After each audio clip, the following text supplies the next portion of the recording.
All right, hello everyone. So I've been getting a ton of questions lately.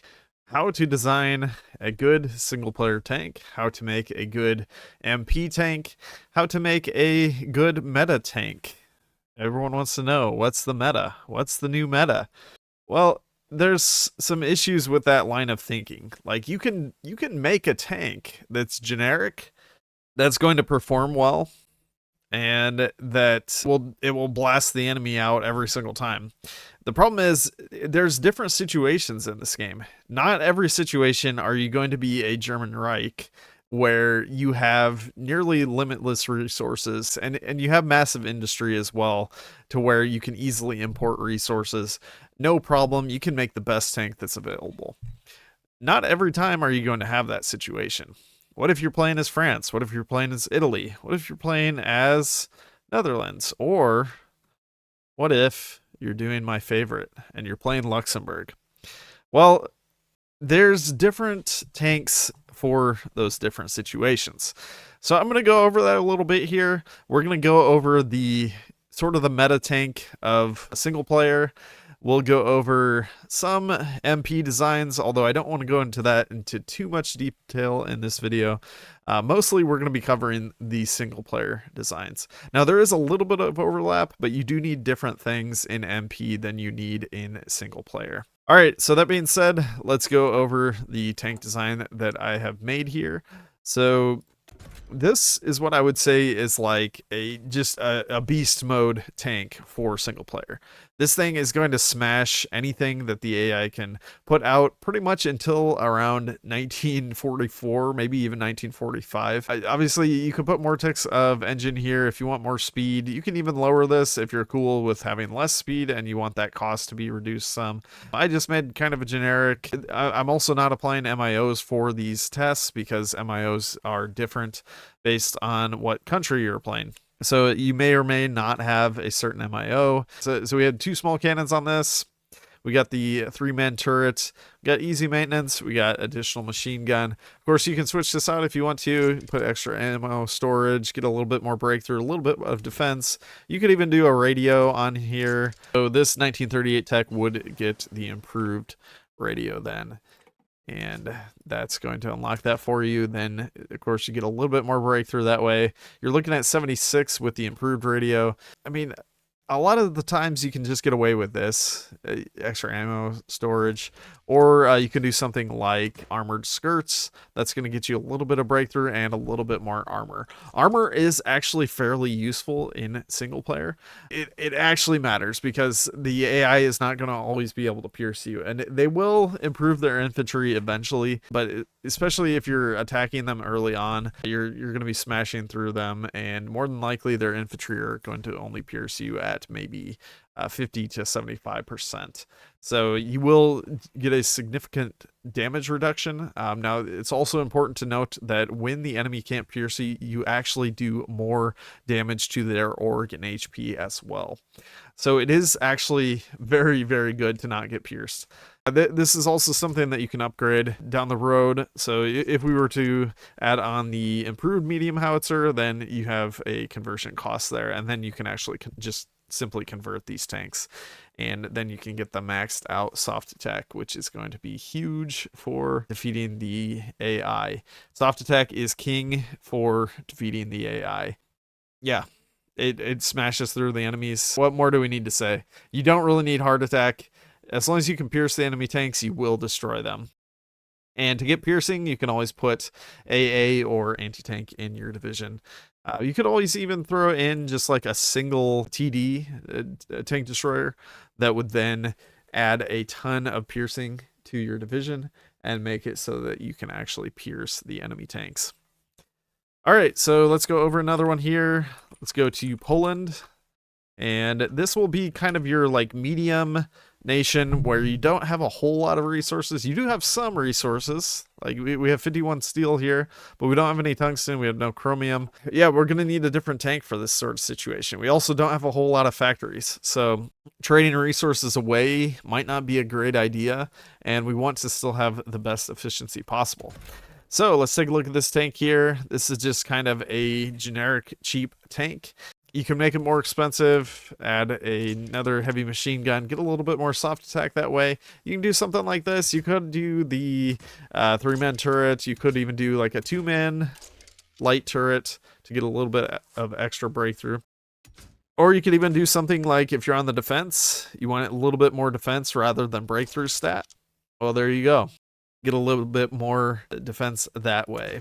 And then of course you increase your reliability by doing that as well, by using the light fixed superstructure.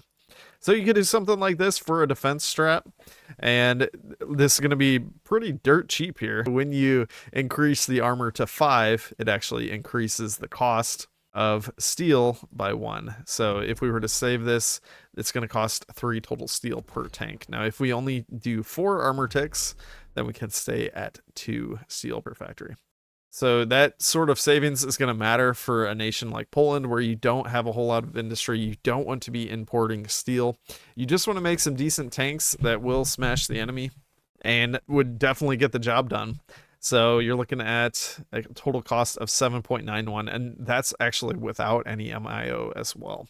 So typically you will get some extra like production buffs or potentially even cost reductions. Production output cost down here, -5%, extra production efficiency. Yeah, but I didn't want to go over the MIOs too much. But yes, the base cost is cheap here, and you can spam a lot of these out. They are going to dish out the damage. Again, you'd have to supplement the piercing somehow, but that's not too hard to do. You can get a lot of piercing fairly easily, and soft attack again is going to smash the AI. All right, so there is your sort of tank for maybe like a medium-sized nation such as Poland, such as a lot of the Balkans would fit the bill there as well. Maybe even Italy. Italy could benefit from a design like this. Spain, Portugal. There's a whole lot of nations that would fit the bill here where they don't have a whole lot of steel, but they have a decent amount of industry. You may be able to import a little bit if you don't need a whole lot of steel from your tank. Just import maybe a few factories worth of steel, and you could spam a whole lot of these out. And they will dish out the damage. They're gonna be effective till probably 1942-ish against most things that the AI will have. Hopefully by then you would have conquered what you wanted. Let's say you were doing an Austria run and you wanted to unite Austria-Hungary. Well, by 1942 you should have all of that done, especially if you're using those tanks. You should be able to smash through pretty much anything that Czechoslovakia, Hungary, Yugoslavia, or Romania have, and you can easily cripple them and take what you need. All right, so let's go to another nation. This time we're going to go to a tiny nation with almost no steel. And that is my favorite nation. Well, one of my favorites anyways. So we're going to go to Luxembourg. And Luxembourg has a little bit of steel, just a tiny, tiny bit. They have 8 steel. So obviously you need a tank here that is going to dish out damage, but cost very, very little amount of steel. All right, so once again, we are going with a very cheap design that can still have a decent amount of soft attack and dish out a decent amount of damage. Now, I will note here, since I'm going with like the 1939 design, I'm currently using the regular automatic cannon, which is not ideal. It is a slight decrease in the cost, which is 1.5 production cost, but you get so many more stats if you can unlock this tech right here, which is the improved anti-air. So this is going to unlock the improved automatic cannon. Now it is a 1940 tech, but if you were to try to do something like this, especially with the generic tree, it's not too difficult to do. You have all these bonuses to equipment effort. Now if you're playing another nation, you may just want to just rush the tech just right from the start. Just start rushing, because it is well worth it to put in the improved automatic cannon. Now this only costs 2 production, and for what it costs, it has insane stats. I think it's probably some of the best stats in the game per like soft attack, hard attack, and piercing. For a production of cost of 2, it's madness. So yeah, you get the 7 hard attack, you get the 20 soft attack, and even 35 piercing, which is going to pierce almost any other tanks probably until about 1930 39-ish. The AI typically starts replacing their tanks with something a bit better, especially like Germany or Soviets. They're going to have a bit more armor, and then you're not going to be able to pierce as well if you only have the 35 piercing and nothing to supplement it. But like I said, it will pierce stuff early on. So it's useful in that aspect as well. Yeah, you can get a huge amount of soft attack and even a decent amount of a hard attack, even while using these cheaper heavy machine guns rather than having the small cannons on there. Once again, if you're on the defensive, or if you're planning to be on the defensive, sometimes these light fixed superstructures can be nice because it gives you the extra reliability plus the defense. Now, another way you can get more reliability, if you can spare the max speed, you can go with the diesel engine, and that's going to put you at a much slower speed, but giving you a whole lot more reliability to play around with. And then if you want to go even cheaper, you can always do something like this. Bring that production cost down even further while getting yourself some more stats. And look at that. 13 defense, 9 breakthrough, 40 armor, 24 soft attack, 7 hard attack, 35 piercing, and you got your 85% hardness with the basic medium tank. So something like this can work really, really well for a tiny nation, because it's not going to use hardly any steel too. So if we take a look at this, we'll just make the design there, and look at that, one singular steel for this. It's absolutely insane. So that's the other bonus with this improved automatic cannon, is you are going to use almost no steel. Very, very strong, especially if you're a nation like Luxembourg where you have almost no steel, or you just don't want to import a whole lot of steel. You could get 8 production lines of this just from importing from one other nation for steel, or you could even just eat the penalty. So if we were to make a whole bunch of these and we just didn't have any steel at all, and you just eat the penalty, you are going to lose some from lack of resources, some efficiency, all that stuff, but you're still going to in the end produce some, especially if you have a small amount of factories. Then you can still produce while even not having any resources. So that's pretty much it for the SP design. It depends on a lot of situations. So that's what I was getting at earlier. Like, you can't just say that Luxembourg should build the same tank as Germany. You can't say that Bulgaria should build the same tank as Germany or the Soviets. Same with like Turkey, Iran. It just completely depends on who you're playing. Obviously, most players are going to be playing German Reich or Soviets for their playthroughs, but if you're someone like me, you like playing a lot of those goofy smaller nations, you like making the formables, some of these tanks can be good for that. Like, you can spam this out dirt cheap and you can still put out a lot of damage. You can take stuff over. It's just good. It's just fun. It's always fun using tanks too. So if you're a small nation and you can still make tanks and have fun rooming them around and encircling your enemies and hearing the lamentations of their women, that is the goal of this game, right? Let's go over some templates as well. Now, for single player, now once again, this is going to completely depend on what your industry is like. If you're Luxembourg and you only have 5 factories, obviously you're not going to be able to afford a big tank division. You would probably be looking at something like 12 width to 20 width, somewhere around there. And it depends on what you're going to. Like, if you go communist, then you can have some manpower. I like doing tank only Luxembourg, but I mean, not everyone's as crazy as me, so so you may want to do something like, I would say something like this, where it's 24 width.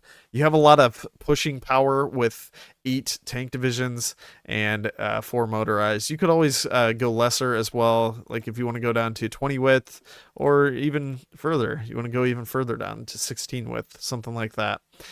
You still have a decent amount of org. Anything over 20 is really good enough for tanks. I can even go lower, but I know a lot of people get really worried about that. Oh, I don't have enough org. I'm not going to be able to push. It's fine. Just wait a second and you'll get org again, and then you can push. Like, it'll be okay. I promise. You don't need a whole lot of org. You don't need even a whole lot of HP too. So when you have good stats, good esports stats, that's the most important thing. So something like this for a small nation could push really well. If you can afford it, engineers are great. Engineers, flame tanks insanely good. Again, if you can afford it. Of course, flame tanks you can make absolutely dirt cheap. You can go with a one-man turret. You can go with a flamethrower. If you can afford it, again, with the XP, you can throw on easy maintenance. Don't even put any armor ticks. Make it a flamethrower tank. Boom, 3.37. And you only need how many? 15. Yep.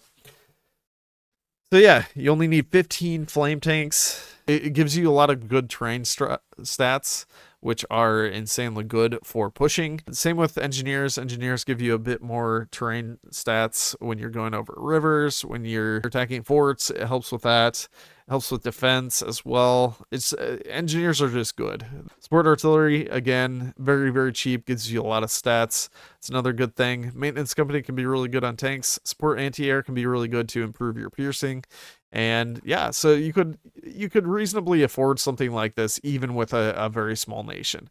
And this is going to give you a lot of stats for the defense or for the attack, and it's going to give you terrain stats as well, which are absolutely key when you are attacking. And 180 soft attack, you can actually push the AI pretty well as long as you're attacking them early on. All right, so division for Poland with our tanked design. With Poland, you can afford a bit more, or you know, a medium-sized nation, you can afford a bit more than a Luxembourg could, even if Luxembourg can somehow get the manpower to equip out a division. With Poland, I'd say maybe you'd want to be shooting more for like that 24 to 30 width for your tanked division.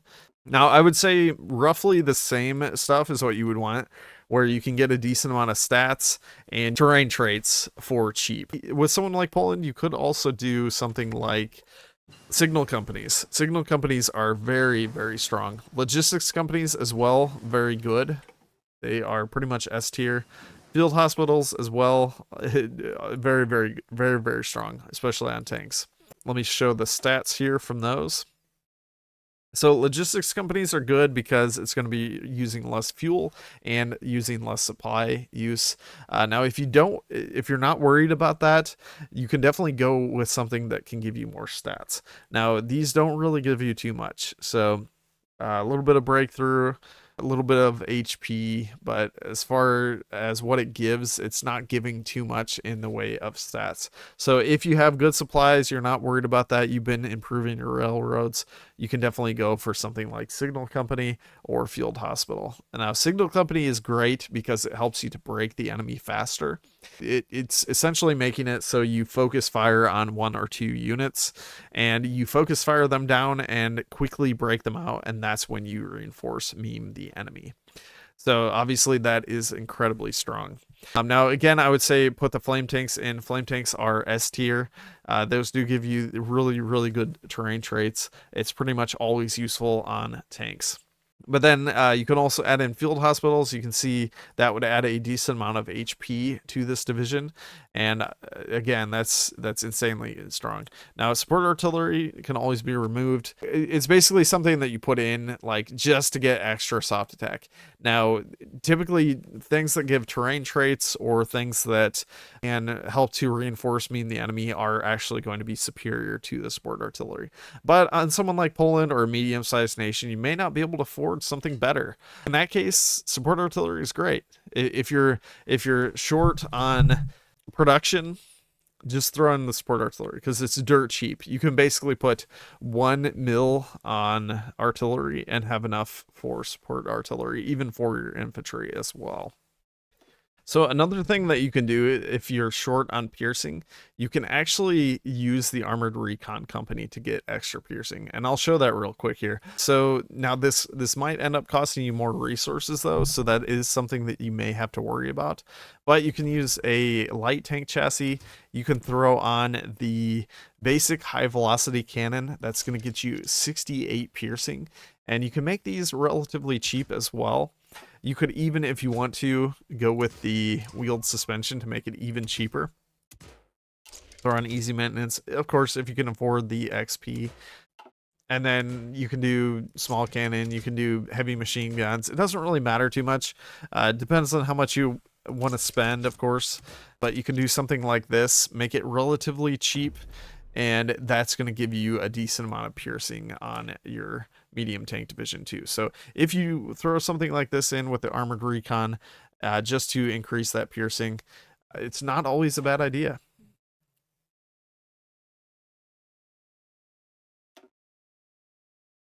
I'm going to get rid of these other ones so that will update and show the true amount of piercing. Maybe 33 is the true amount. So yeah, 68 piercing with 10 piercing from the small, from the close support guns. That might be about right, actually. So, but yeah, you can do something like this with Poland or another medium-sized nation. You can always go up to 30 width as well. So add in more medium tanks, add in more motorized, and you'd be looking at 30 width. And look at those stats. Like those would be pretty insane stats. You get the 22% initiative as well from the Signal Company. Now this is actually an interesting stat. It will apply a multiplicative to your coordination modifier, and it will also help with reinforcing into battles. So it's an insanely good stat. It helps you not to get reinforced memed while also reinforce meming the enemy. So, and definitely for single player, insanely good. Very, very strong. You're going to smash the enemy much faster. You're going to get more encirclements. It's just going to be good. So something like this, you're going to crush the AI. All right, so lastly, this is somewhat the design that I think I would recommend for Germany. Again, you have some leeway on what you do as far as the support companies, but I think these are fairly good. You got the logistics because Germany typically needs a decent amount of logistics. Even if you're improving your rails really well, you will find that you're going to get into a lot of situations where you're just out of a lot of things and you still want to be pushing. So sometimes that can help some with just using a little bit less fuel, and you can get a little bit farther that way, get a little bit more encirclements before you have to just wait for these supply hubs to reconnect. Now, I did throw in Field Hospital here. Again, you could change that if you want to, but it does help with the XP and getting veterans faster. Engineers, really good. You could even try Pioneers. Support Artillery would be an okay switch. Maybe not ideal there, but there are other, basically I'm just getting at there are other things. You could always do support anti-air as well. Now, especially if you don't have air cover, it might be good to get support anti-air, and in that way just get a little bit of reduction of the enemy air superiority, so then you can move your tanks faster. Now that does help with tank movement if you don't have air supremacy and you expect not to have it. So like I said, it just depends on your situation, what you're using exactly here. I just gave kind of generic recommendations where this will work in a lot of cases. You don't really need anti-air on your tanks most of the time, especially if you are building air and you expect to have pretty good air supremacy against the AI. So again, here, a ton of soft attack. This is going to help you push through very easily. You have a huge amount of breakthrough here. Defense isn't great, but it's sufficient, and a decent amount of armor. The piercing is good enough until probably 1941 or so. At that point, you will need to switch some stuff out. You'll have more leeway here because you can actually change these lines around, but 36 width is what you would want to go with. That seems to be the best width for most terrains, and if you're wanting to max out your tank size in vanilla. Don't worry about the reliability too much. As long as you're not just battle planning your tanks, it's okay. If you're planning to battle plan, well, first up, you're kind of planning to fail, but you're going to need dirt cheap tanks because they will be gone. They will quickly disappear from your lines. So just micro your tanks and you won't have a bad time with the reliability. All right, so that's pretty much all for the SP designs. I can go a little bit into the MP designs, although MP is very, very subjective, but I can at least give a stab at it. All right, so this is sort of the El Generico for MP design. You got your Improved high velocity cannon. Now this is a very late game tech, but if you can get it, it absolutely smashes enemy tanks. You got a ton of piercing here. You got good soft attack, very, very strong hard attack. You are going to be crushing the enemy tanks. And this one would be a design more for like, if you're playing a nation with a lot of production and you have a bonus to be able to get to that high velocity too. So I'll show that here. That is, I believe, this one right here, improved high velocity cannon. And that's the one. So yes, if you have an ability to get down to this early so that you can be producing these in either 1939, 1940, somewhere around there, you could pump something like this out. And it seems to be, at least with vanilla, tank destroyers are the king for fighting an MP because you do then get a lot more hard attack and extra piercing as well for your tanks. So this would be another tank design that you could use, and it would do fairly well. It's going to give you the improved medium cannon, fairly cheap as far as cannons go, only 4 production costs for each one of these, and you're going to get a good amount of soft attack and a good amount of hard attack out of this. Although it does lack, especially compared to the high velocity cannon, you're going to be lacking in the hard attack. So you could always change this to the tank destroyer as well if you want to improve your piercing and your hard attack.